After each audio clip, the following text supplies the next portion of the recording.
Hi guys, it's Lauren. I am back for another weekly edition or guest spot on Reading with Maggie. And today we are going to be reading chapter 15 of Harry Potter and the Sorcerer's Stone, which is the Forbidden Forest. So, let's get started. Things couldn't have been worse. Filch took them down to Professor McGonagall's study on the first floor, where they sat and waited without saying a word to each other. Hermione was trembling. Excuses, alibis, and wild cover-up stories chased each other around Harry's brain, each more feeble than the last. He couldn't see how they were going to get out of trouble this time. They were cornered. How could they have been so stupid as to forget the cloak? There was no reason on earth that Professor McGonagall would accept for their being out of bed and creeping around the school in the dead of the night, let alone being up the tallest astronomy tower, which was out of bounds except for classes. Add Norbert and the invisibility cloak, and they might as well be packing their bags already. Had Harry thought things couldn't have been worse? He was wrong. When Professor McGonagall appeared, she was leading Neville. "Harry!" Neville burst out the moment he saw the other two. "I was trying to find you to warn you. I heard Malfoy saying he was going to catch you. He said you had a Harry shook his head violently to shut Neville up, but Professor McGonagall had seen. She looked more likely to breathe fire than Norbert as she towered over the three of them. I would never have believed it of any of you. Mr. Filch said you were up the astronomy tower. It's 1 o'clock in the morning. Explain yourselves." It was the first time Hermione had ever failed to answer a teacher's question. She was staring at her slippers, as still as a statue. "I think I've got a good idea of what's been going on," said Professor McGonagall. "It doesn't take a genius to work it out. You fed Draco Malfoy some cock-and-bull story about a dragon, trying to get him out of bed and into trouble. I've already caught him. I suppose you think it's funny that Longbottom here heard the story and believed it too." Harry caught Neville's eye and tried to tell him without words that this wasn't true, because Neville was looking stunned and hurt. Poor blundering Neville. Harry knew what it must have cost him to try and find them in the dark, to warn them. "I'm disgusted," said Professor McGonagall. 4 students out of bed in one night. I've never heard of such a thing before. You, Miss Granger, I thought you had more sense. As for you, Mr. Potter, I thought Gryffindor meant more to you than this. All 3 of you will receive detentions. Yes, you too, Mr. Longbottom. Nothing gives you the right to walk around the school at night, especially these days. It's very dangerous. And 50 points will be taken from Gryffindor." 50? Harry gasped. They would lose the lead he'd won in the last Quidditch match. 50 points each, said Professor McGonagall, breathing heavily through her long pointed nose. "Professor, please, you can't. Don't tell me what I can and can't do, Potter. Now get back to bed, all of you. I've never been more ashamed of Gryffindor students." 150 points lost. That put Gryffindor in last place. In one night, they'd ruined any chance Gryffindor had had for the House Cup. Harry felt as though the bottom had dropped out of his stomach. How could they ever make up for this? Harry didn't sleep all night. He could hear Neville sobbing into his pillow for what seemed like hours. Harry couldn't think of anything to say to comfort him. He knew Neville, like himself, was dreading the dawn. What would happen when the rest of Gryffindor found out what they'd done? At first, Gryffindors passing the giant hourglasses that recorded the house points the next day thought there'd been a mistake. How could they suddenly have 150 points fewer than yesterday?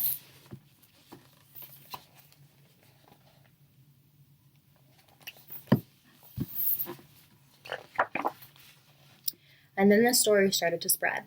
Harry Potter, the famous Harry Potter, the hero of 2 Quidditch matches, had lost them all those points, him and a couple of other stupid first years. From being one of the most popular and admired pupil at school, Harry was suddenly the most hated. Even Ravenclaws and Hufflepuffs turned on him, because everyone had been longing to see Slytherin lose the House Cup. Everywhere Harry went, people pointed, and didn't trouble to lower their voices as they insulted him. Slytherins, on the other hand, clapped as he walked past them, whistling and cheering, "Thanks, Potter, we owe you one." Only Ron stood by him.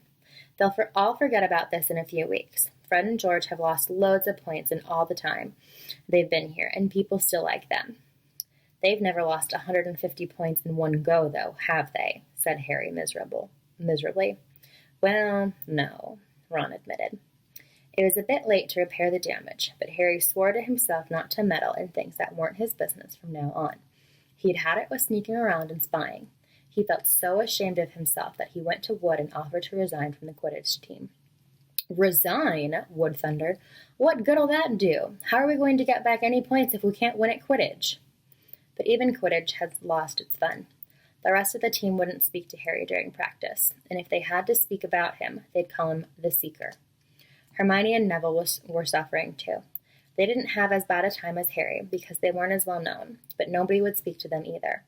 Hermione had stopped drawing attention to herself in class, keeping her head down and working in silence. Harry was almost glad that the exams weren't far away.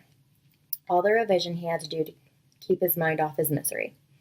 He, Ron, and Hermione kept to themselves, working late into the night, trying to remember the ingredients in complicated potions, learn charms and spells off by heart, memorize the dates of magical discoveries and goblin rebellions. Then, about a week before the exams were due to start, Harry's new resolution not to interfere in anything that didn't concern him was put to an unexpected test. Walking back from the library on his own one afternoon, he heard somebody whispering from a classroom up ahead. As he drew closer, he heard Quirrell's voice. No, not again, please. It sounded as though someone was threatening him. Harry moved closer. All right, he heard Quirrell sob. Next second, Quirrell came hurrying out of the classroom, straightening his turban. He was pale and looked as though he was about to cry. He strode out of sight. Harry didn't think Quirrell had even noticed him. He waited until Quirrell's footsteps had disappeared, then peered into the classroom. It was empty, but a door stood ajar at the other end. Harry was halfway towards it before he remembered what he'd promised himself about not meddling. All the same, he'd have gambled 12 Sorcerer's Stones that Snape had just left the room, and from what Harry had just heard, Snape would be walking with a new spring in his step. Quirrell seemed to have given in at last. Harry went back to the library, where Hermione was testing Ron on astronomy. Harry told them what he'd heard. Snape's done it, then, said Ron. If Quirrell's told him how to break his anti-dark force spell. They're still fluffy, though, said Hermione. Maybe Snape's found out how to get past him without asking Hagrid, said Ron, looking up at the thousands of books surrounding them. I bet there's a book somewhere in here telling you how to get past a giant three-headed dog. So what do we do, Harry? The light of adventure was kindling again in Ron's eyes, but Hermione answered before Harry could. Go to Dumbledore. That's what we should have done ages ago. If we try anything ourselves, we'll be thrown out for sure. We've got no proof, said Harry. Quirrell's too scared to back us up. Snape's only got to say he doesn't know how the troll got in at Halloween, and that he was nowhere near the 3rd floor. Who do you think they'll believe, him or us? It's not exactly a secret we hate him. Dumbledore will think it's made up to get him sacked. Filch wouldn't help us if his life depended on it. He's too friendly with Snape. And the more students get thrown out, the better he'll think. And don't forget, we're not supposed to know about the stone or Fluffy. That'll take a lot of explaining. Hermione looked confused, but Ron didn't.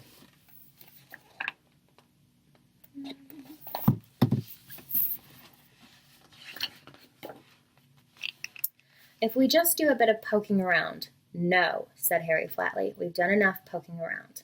He pulled a map of Jupiter towards him and started to learn the names of its moons.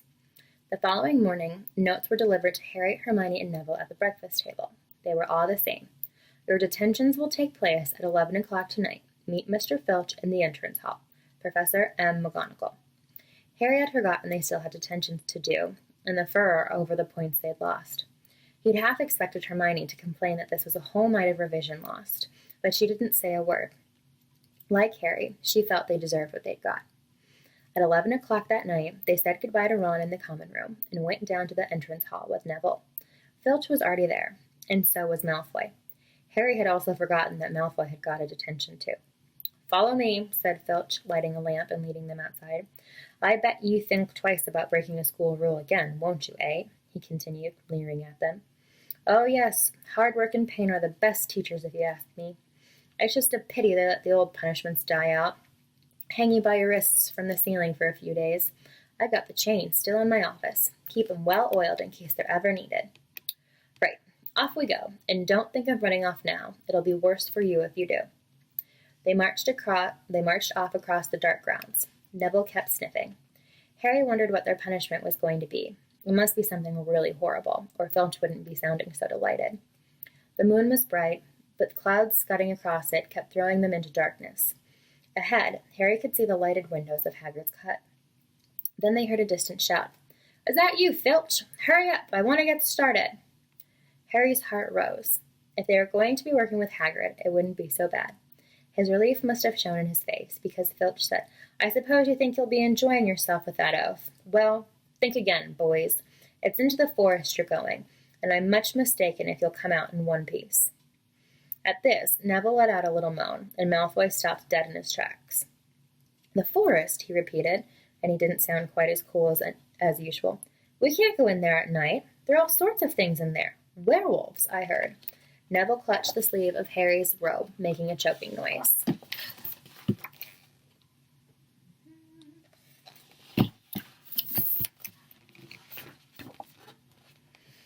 "That's your lookout, isn't it?" said Filch, his voice cracking with glee. "Should have thought of them werewolves before you got in trouble, shouldn't you?" Hagrid came striding towards them out of the dark, Fang at his heel. He was carrying his large crossbow, and a quiver of arrows hung over his shoulder. "About time," he said. "I've been waiting for half an hour already. All right, Harry, Hermione." "I shouldn't be too friendly to them, Hagrid," said Filch coldly. "They're here to be punished, after all." "That's why you're late, is it?" said Hagrid, frowning at Filch. "Been lecturing them, eh? It's not your place to do that. You've done your bit. I'll take over from here." "I'll be back at dawn," said Filch. "For what's left of them," he added nastily, and he turned and started back towards the castle, his lamp bobbing away in the darkness. Malfoy now turned to Hagrid. "I'm not going into the forest," he said, and Harry was pleased to hear the note of panic in his voice. "Yeah, you are if you want to stay at Hogwarts," said Hagrid fiercely. "You're done wrong, and now you got to pay for it." "But this is servant stuff. It's not for students today to do. I thought we'd be writing lines or something. If my father knew I was doing this, he'd—" "Tell you that's how it is at Hogwarts," Hagrid growled. "Writing lines. What good's that to anyone? You'll do something useful or you'll get out. If you think your father'd rather you were expelled, then get back off to the castle and pack. Go on." Malfoy didn't move. He looked at Hagrid furiously, but then dropped his gaze. "Right then," said Hagrid. "Now listen carefully, because it's dangerous what we're going to do tonight, and I don't want no one taking risks. Follow me over here a moment." He led them to the very edge of the forest. Holding his lamp up high, he pointed down a narrow, winding earth track that disappeared into the thick, black trees. A light breeze lifted their hair as they looked into the forest. "Look there," said Hagrid. "See that stuff shining on the ground? Silvery stuff? That's unicorn blood. There's a unicorn in there that's been badly hurt by something. This is the second time in a week. I found one dead last Wednesday. We're going to try and find the poor thing. We might have to put it out of its misery." Excuse me. "And what if whatever hurt the unicorn finds us first?" said Malfoy, unable to keep the fear out of his voice.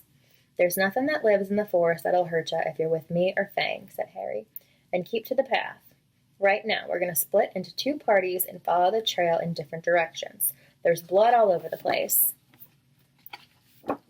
It must have been staggering around since last night at least."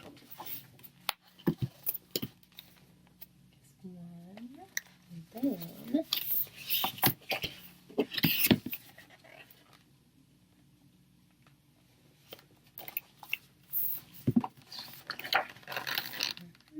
All right, we're going to pause here because this chapter is getting a little long, so I'll be right. All right, we're back, and they're just heading into the forest. "I want Fang," said Malfoy quickly, looking at Fang's long teeth. "All right, but I warn you, he's a coward," said Hagrid. "So me, Harry, and Hermione will go one way, and Draco, Neville, and Fang will go the other. Now, if any of us finds the unicorn, we'll send up green sparks, right? Get your wands out and practice now. That's it. And if anyone gets in trouble, we'll send up red sparks, and we'll all come and find you. So be careful. Let's go." The forest was black and silent. A little way into it, they reached a fork in the earth path, and Harry, Hermione, and Hagrid took the left path, while Malfoy, Neville, and Fang took the right. They walked in silence, their eyes on the ground.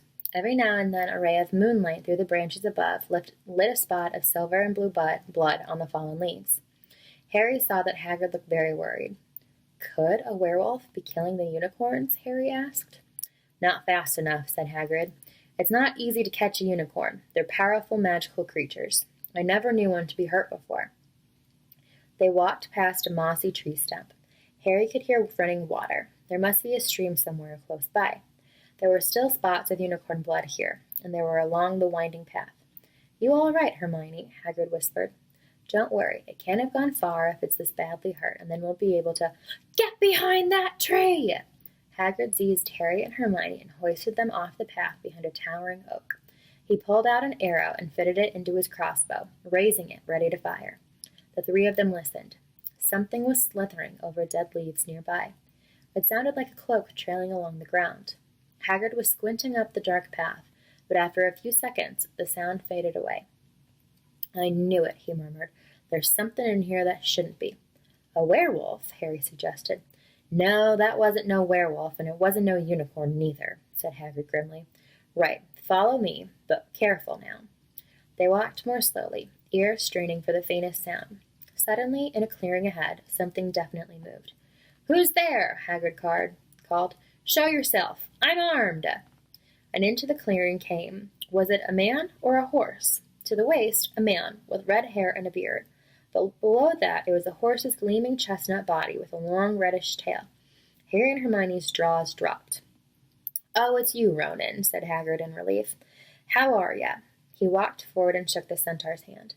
Good evening to you, Hagrid, said Ronan. He had a deep, sorrowful voice. Were you going to shoot me? Can't be too careful, Ronan, said Hagrid, patting his crossbow. There's something bad loose in this forest. This is Harry Potter and Hermione Granger, by the way, students up at the school. And this is Ronan, you two. He's a centaur. We'd noticed, said Hermione faintly. Good evening, said Ronan. Students, are you? And do you learn much up at the school? A bit, said Hermione timidly. A bit. Well, that's something, Ronan sighed. He flung back his head and stared at the sky. Mars is bright tonight. Yeah, said Hagrid, glancing up too. Listen, I'm glad we've run into you, Ronan, because there's a unicorn been hurt. You seen anything? Ronan didn't answer immediately. He stared unblinkingly upwards, then sighed again. Always the innocent are the first victims, he said. So has it been for ages past. So it is now. Yeah, said Hagrid, but have you seen anything, Ronan? Anything unusual? Mars is bright tonight, Ronan repeated. Well, Hagrid watched him impatiently. Unusually bright. Yeah, but I was meaning anything unusual a bit nearer home, said Hagrid. So you haven't noticed anything strange. Yet again, Ronan took a while to answer. At last he said, The forest hides many secrets. A movement in the tree behind Ronan made Hagrid raise his bow again, but it was only a second centaur, black-haired and bodied, and wilder looking than Ronan. Hello, Bane, said Hagrid. All right. Good evening, Hagrid. I hope you are well. Well enough. Look, I've just been asking Ronan, you seen anything odd in here lately? Only there's a unicorn been injured. Would you know anything about it? Bane walked over to stand next to Ronan. He looked skywards. Mars is bright tonight, he said simply. We've heard, said Hagrid grumpily. Well, if either of you do see anything, let me know, won't you? We'll be off, then. Harry and Hermione followed him out of the clearing, staring over their shoulders at Ronan and Bane until the trees blocked their view. Never, said Hagrid irritably, try and get a straight answer out of a centaur. Ready stargazers, not interested in anything closer than the moon. Are there many of them in here? Asked Hermione. Oh, a fair few. Keep themselves to themselves mostly, but they're good enough about turning up if I ever want a word. And they're deep-minded centaurs. They know things. They just don't let on much. Do you think that was a centaur we heard earlier? Said Harry. Does that sound like hooves to you? Nah, if you ask me, that's what's been killing the unicorns. Never heard anything like it before. They walked on through the dense, dark trees. Harry kept looking nervously over his shoulder. He had the nasty feeling they were being watched. He was very glad they had Hagrid and his crossbow with them. They had just passed a bend in the path when Hermione grabbed Hagrid's arm. Hagrid, look! Red sparks! The other two are in trouble! You two wait here, Hagrid shouted. Stay on the path. I'll come back for you. They heard him crashing away through the undergrowth and stood looking at each other, very scared, until they couldn't hear anything but the rustling of leaves around them. You don't think they've been hurt, do you? Whispered Hermione. I don't care if Malfoy has, but if something's got Neville, it's our fault he's here in the first place. The minutes dragged by. Their ears seemed sharper than usual. Harry seemed to be picking up every sigh of the wind, every cracking twig. What was going on? Where were the others? At last, a great crunching noise announced Hagrid's return. Malfoy, Neville, and Fang were with him. Hagrid was fuming. Malfoy, it seemed, had sneaked up behind Neville and grabbed him for a joke. Neville had panicked and set up the sparks. "We'll be lucky to catch anything now with the racket you two are making." "Right, we're changing groups. Neville, you stay with me and Hermione. Harry, you go with Fang and this idiot." "I'm sorry," Hagrid added in a whisper to Harry, "but he'll have a harder time frightening you, and we've got to get this done." So Harry set off into the heart of the forest with Malfoy and Fang. They walked for nearly half an hour, deeper and deeper into the forest, until the path became almost impossible to follow, because the trees were so thick. Harry thought the blood seemed to be getting thicker. There were splashes on the roots of a tree, as though the poor creature had been thrashing around in pain close by. Harry could see a clearing ahead, looking through the tangled branches of an ancient oak. "Look," he murmured, holding out his arm to stop Malfoy. Something bright white was gleaming on the ground. They inched closer. It was the unicorn, all right, and it was dead. Harry had never seen anything so beautiful and sad. Its long, slender legs were stuck out at odd angles where it had fallen, and its mane was spread pearly white on the dark leaves. Harry had taken one step towards it when a slithering sound made him freeze where he stood. A brush on the edge of the clearing quivered. Then, out of the shadows, a hooded figure came crawling across the ground like some stalking beast. Harry, Malfoy, and Fang stood transfixed. The cloaked figure reached the unicorn. It lowered its head over the wound in the animal's side and began to drink its blood. "Ah!" Malfoy let out a terrible scream and bolted. So did Fang. The hooded figure raised its head and looked right at Harry. Unicorn blood was dribbling down its front. It got to its feet and came swiftly towards him. He couldn't move for fear. Then a pain pierced his head like he'd never felt before. It was as though his scar was on fire. Half blinded, he staggered backwards. He'd heard hooves behind him, galloping, and something jumped clean over him, charging at the figure. The pain in Harry's head was so bad he fell to his knees. It took a minute or two to pass. When he looked up, the figure had gone. A centaur was standing over him, not Ronan or Bane. This one looked younger. He had white blonde hair and a palomino body. "Are you all right?" said the centaur, pulling Harry to its feet. "Yes, thank you. What was that?" The centaur didn't answer. He had astonishingly blue eyes, like pale sapphires. He looked carefully at Harry, his eyes lingering on the scar which stood out, livid, on Harry's forehead. "You are the Potter boy," he said. "You had better get back to Hagrid. The forest is not safe at this time, especially for you. Can you ride? It'll be quicker this way." "My name is Firenze," he added, as he lowered himself onto his front leg so that Harry could clamber onto his back. There was suddenly a sound of more galloping from the other side of the clearing. Ronan and Bane came bursting through the trees, their flanks heaving and sweaty. "Firenze!" Bane thundered. "What are you doing? You have a human on your back. Have you no shame? Are you a common mule?" "Do you realize who this is?" said Firenze.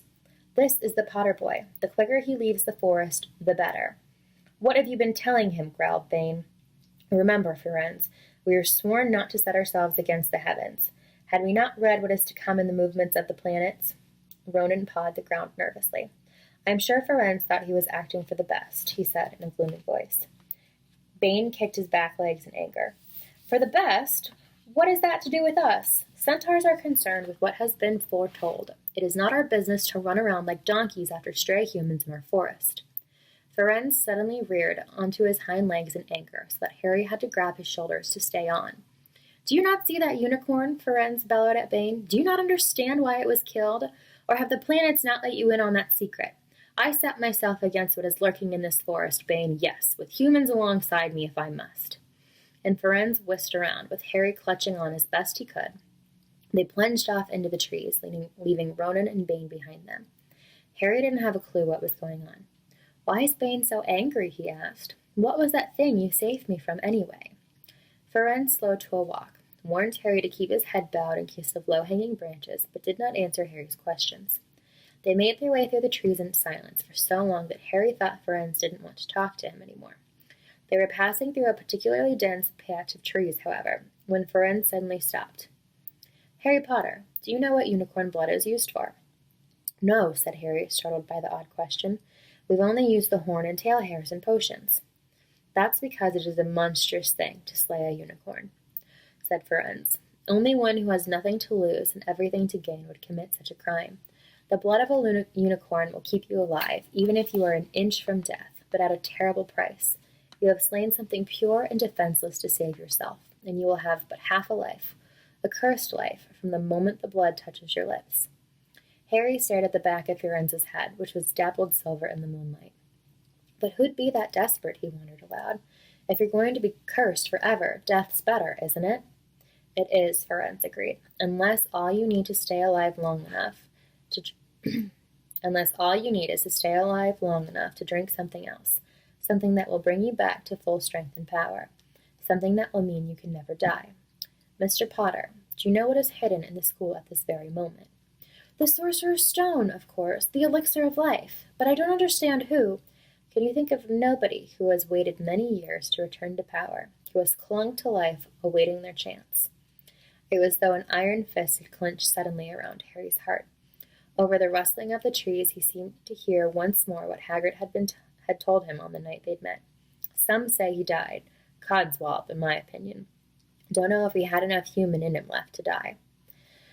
Do you mean, Harry croaked, that was Harry, are you all right? Hermione was running towards them down the path, Hagrid puffing along behind her. I'm fine, said Harry, hardly knowing what he was saying. The unicorn's dead, Hagrid. It's in that clearing back there. This is where I leave you, Firenze murmured, as Hagrid hurried off to examine the unicorn. You are safe now. Harry slid off his back. Good luck, Harry Potter, said Firenze. The planets have been read wrongly before now, even by centaurs. I hope this is one of those times. He turned and cantered back into the depths of the forest, leaving Harry shivering behind him. Ron had fallen asleep in the dark common room waiting for them to return. He shouted something about Quidditch fouls when Harry roughly shook him awake. In a matter of seconds, though, he was wide-eyed as Harry began to tell him and Hermione what had happened in the forest. Harry couldn't sit down. He paced up and down in front of the fire. He was still shaking. Snape wants the stone for Voldemort, and Voldemort's waiting in the forest. And all this time we thought Snape just wanted to get rich. Stop saying that name, said Ron in a terrified whisper, as if he thought Voldemort could hear them. Harry wasn't listening. Firenze saved me, but he shouldn't have done. Bane was furious. He was talking about interfering with what the planets say is going to happen. They must show that Voldemort's coming back. Bane thinks Firenze should have let Voldemort kill me. I suppose that's written in the stars as well. Will you stop saying that name? Ron hissed. So all I've got to wait for now is Snape to steal the stone, Harry went on feverishly.